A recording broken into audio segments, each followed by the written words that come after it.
Hello, thank you for joining us here today at TotalMD. Today we're going to take a look at the two ways to add patients to the system. The first way is from the scheduler. If you have a patient call that is new and does not exist and you want to add them temporarily to the system in case they don't show up, you can double click like you're going to add an appointment, put in their last name, their first name, and a telephone number so you can track them down. You assign an appointment reason if you're going to use one, and then save the changes. That puts them on the calendar as a temporary patient. This little symbol right here that's a paper indicates that they don't have a chart number and they're not yet in the system. Once that patient decides to come in, all you have to do is double click on that and create new patient file, and it will create the new patient for you. The second way to create a patient is going to patients for someone that you definitely want to have in the system, creating a new patient.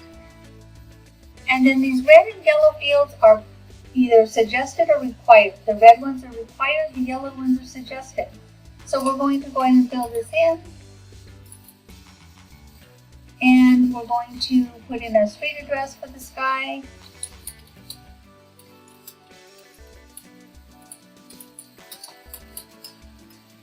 And put in the zip code, which we'll fill because I used it before.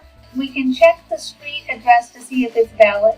This one's going to come back with a warning because it is not a valid address. I made it up as I was going along.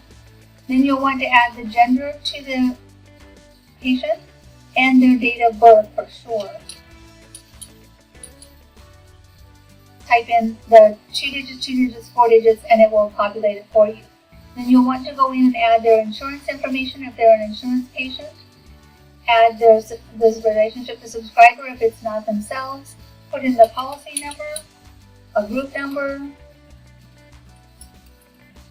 and then if you're going to add any other information such as a facility that they're going to be billed for, you can go to the billing default and add a facility if you wish, and all you can do is save and close. You now have a new patient in there. So this guy's going to show up in here, and you are now able to go in and edit it. I didn't give him a telephone number, so let's give him a telephone number. And then he's all set to go. That's all there is to adding a patient to the system. If you've got questions regarding this or any other functionality of TotalMD, please give us a call. 800-613-7597. Option 2 is support. Option 3 is training.